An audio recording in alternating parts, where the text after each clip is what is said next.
Assalamualaikum warahmatullahi wabarakatuh. Yang terhormat Pak Safrian Andromeda, selaku dosen pengampun mata kuliah Blockchain dan Cloud Computing, dan juga yang terhormat teman-teman dari kelas C yang tidak bisa disebutkan satu persatu, namun tidak mengurangi rasa hormat kami. Pada kesempatan kali ini, kami dari kelompok 6 akan mempresentasikan materi yang berjudul Implementasi Virtual dan Arsitektur. Sebelum masuk ke materi, saya akan memperkenalkan kelompok 6. Yang pertama di sini ada Galih Alif Artanto dengan NPM terakhir 046. Yang setelah itu ada Randy Pramudia, yaitu saya sendiri dengan NPM terakhir 066. Yang ketiga yaitu ada Jikri Hanafi dengan NPM terakhir 064. Adapun materi pembahasan pada kali ini, yang pertama itu mengenal VMware vSphere, Proxmox, dan SendServer. Yang kedua itu ada perbedaan virtualisasi dengan cloud computing. Yang ketiga itu ada pengertian arsitektur cloud.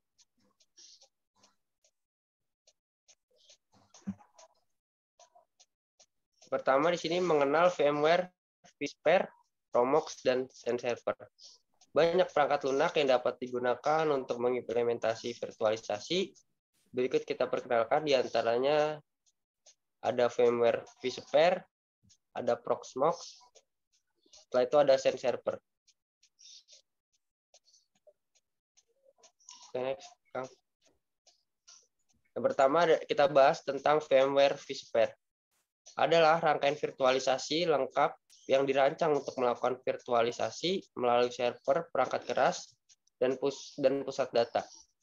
Ini adalah lingkungan virtualisasi asli yang diinstal langsung pada server, yang terutama digunakan untuk memvirtualisasi pusat data dalam bisnis, dan bahwa kita dapat berintegrasi dengan VMware vCenter, sehingga pusat data ini menjadi bagian dari cloud.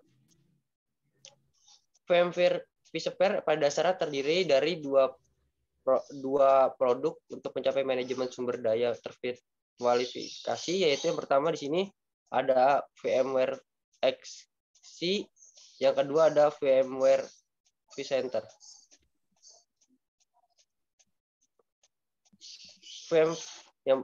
VMware XC pada dasarnya adalah sistem operasi ringan yang mengimplementasikan fungsi virtualisasi pada intinya, yaitu kekuatan dari fungsi bahwa secara langsung diinstal pada server fisik yang menggunakan perangkat keras yang tersedia untuk mendistribusikannya di antaranya mesin virtual yang diinstalasi di dalamnya. Ini bahwa berarti ia akan mendistribusikan memori, RAM, antara setiap mesin, hard disk, CPU, dan semua yang ada di dalamnya. Oke, next.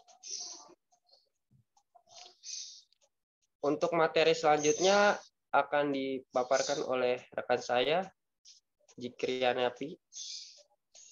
Ya baik, terima kasih Kang atas waktunya.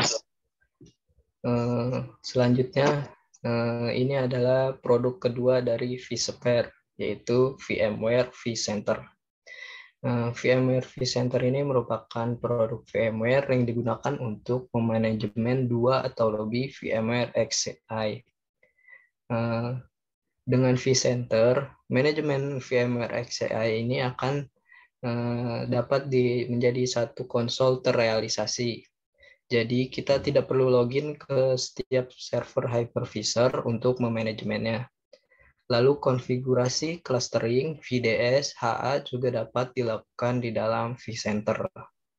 Kita juga dapat melakukan live migration atau vMotion di dalam vCenter ini. Selanjutnya ini virtualisasi VMware dapat menggunakan sistem virtualisasi perangkat keras.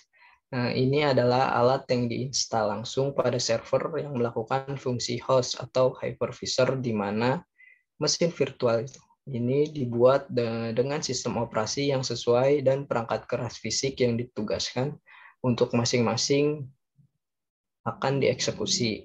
Nah, dengan vSphere ini yang merupakan evolusi dari VMware infrastruktur, kita dapat menerapkan konsep komputasi awan. Nah, pada dasarnya ini adalah tentang memiliki serangkaian sumber daya komputasi tingkat tinggi yang dapat dikonfigurasi dan dapat dikelola melalui internet.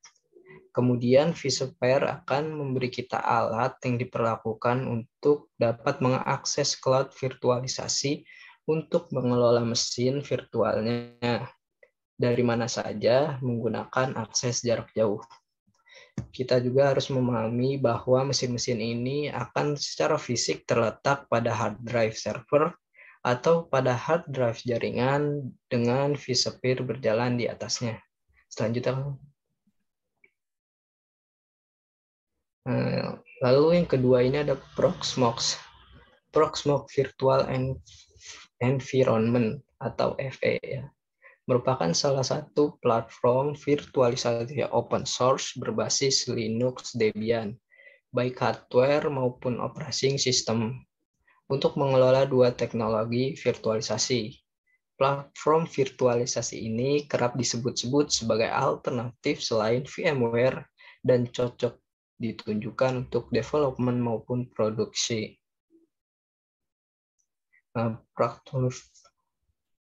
Promox FE ini juga akan melakukan manajemen kontainer, virtual mesin, storage, jaringan virtual, high availability cluster melalui antarmuka web, dan juga bisa menggunakan command line.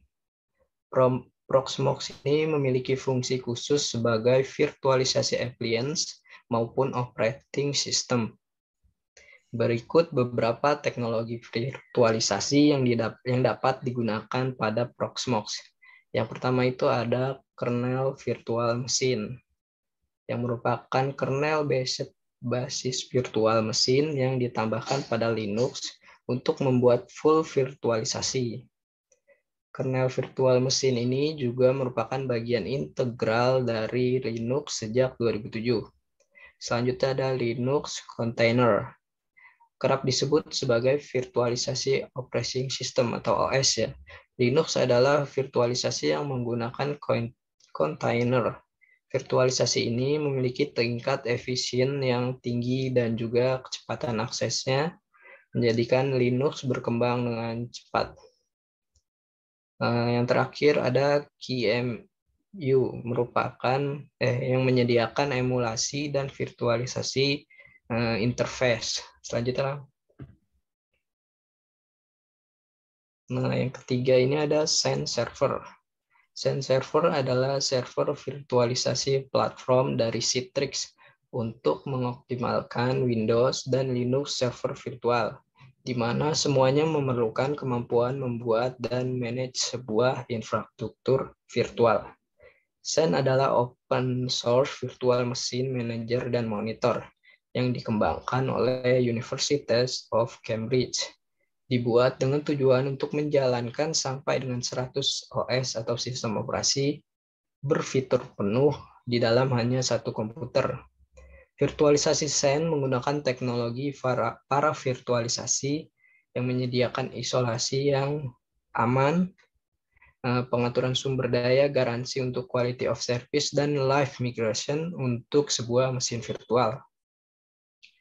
Xen Server juga merupakan mesin monitor virtual dengan arsitektur x8, x86, x64, dan PowerPC 970. Solusi ini memungkinkan beberapa sistem operasi untuk dijalankan dari perangkat keras komputer secara bersama.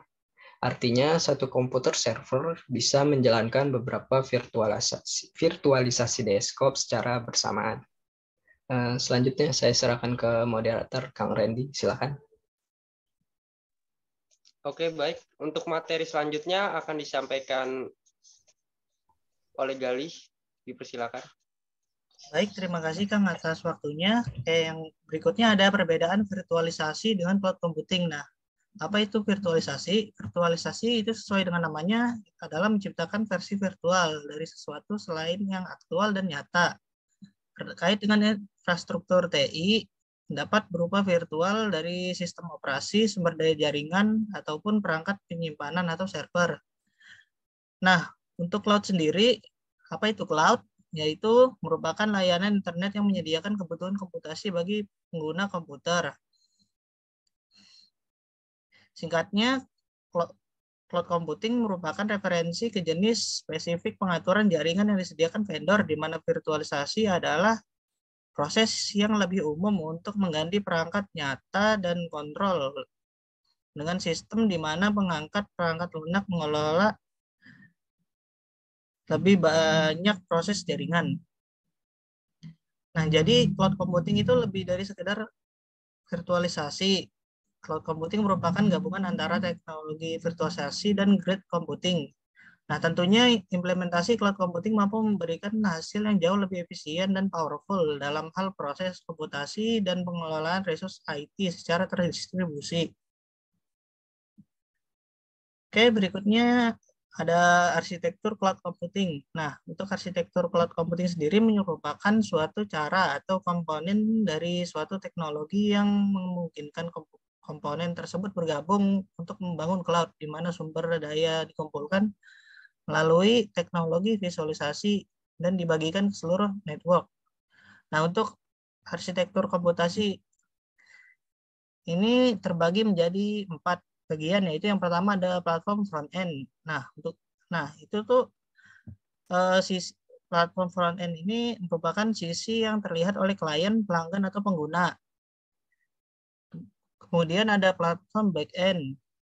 Nah, untuk platform back end ini merupakan sisi yang digunakan oleh penyedia layanan. Nah, ini termasuk berbagai server, komputer, sistem penyimpanan data, mesin virtual, dan 46 program yang bersama-sama membentuk layanan komputasi awan. Nah, berikutnya ada pengiriman berbasis cloud. Nah, untuk pengiriman berbasis cloud ini pada dasarnya yaitu untuk dapat melakukan pengiriman data melalui cloud, sistem cloud. Kemudian yang terakhir ada jaringan internet atau intranet. Nah, pada layanan cloud dapat dikirim secara publik atau pribadi menggunakan internet dan juga dapat tetap berada dalam jaringan perusahaan saat dikirim melalui intranet. Oke, saya kembalikan pada moderator. Oke, baik. Sebelumnya terima kasih kepada rekan-rekan saya yang sudah menyampaikan materi pada kali ini. Jika ada pertanyaan yang ditanyakan, boleh tanya ke saya, Randy, Galih, ataupun Jikri. Jika ada kesalahan dari pemaparan, dari materi, ataupun penyampaian, kurang lebihnya mohon maaf. Wassalamualaikum warahmatullahi wabarakatuh.